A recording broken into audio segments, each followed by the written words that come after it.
have is Les Stark.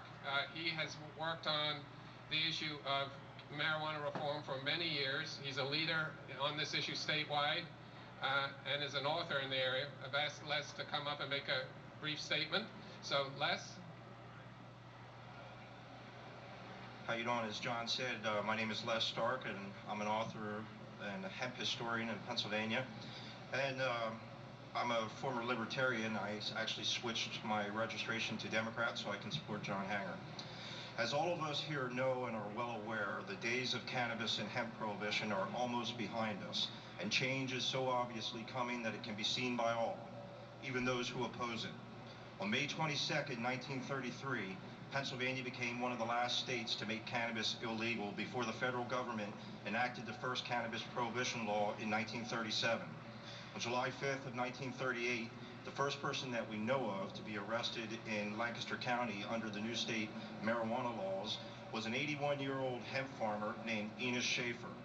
Schaefer admitted to growing the crop, but he said that he had no idea whatsoever that it was illegal.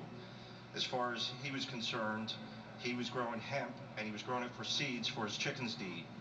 32 years after the arrest of Enos Schaefer, a former Republican governor of Pennsylvania, Raymond Schaefer, headed up Nixon's Schaefer Commission to study and make recommendations on what to do about public policy concerning cannabis after the first prohibition law was declared unconstitutional.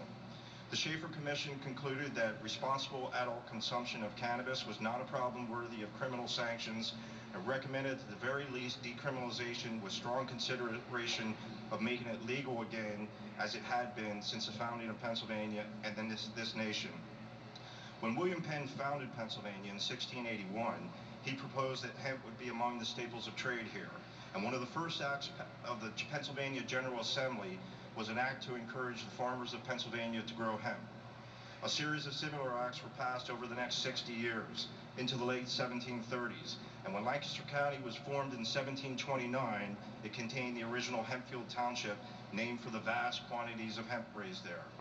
Pennsylvanians made the majority of all their clothes from hemp, as well as grain bags, Conestoga wagon covers, rugs, curtains, tablecloths, handkerchiefs, pillowcases, sheets, bed ticking, towels, and even fine linen, while sending great quantities of hemp to Philadelphia to be used in the great sailing ships for ropes and sails. The hemp seed oil was used in paints, varnishes, lacquers, lubricants, soaps, lamp oil, and printer's ink. The remaining seed cake was fed to the livestock. Hundreds of hemp mills and oil mills dotted the landscape throughout Pennsylvania, and cannabis was also used as an important medicine sold in all the pharmacies. Ben Franklin took note of the hemp we raised here in the 1740s, and so did Thomas Paine during the Revolution. And in 1794, President George Washington, the hero of the Revolution, visited a hemp mill to study the processing of hemp in Lancaster County, township of Paradise.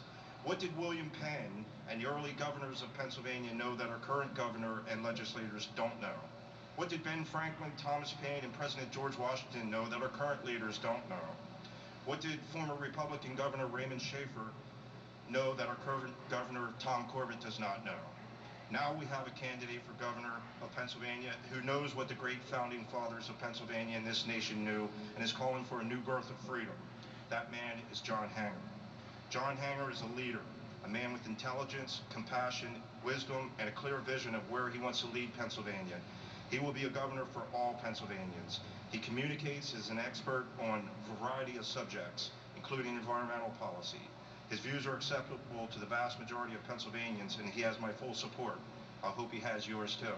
Thank you.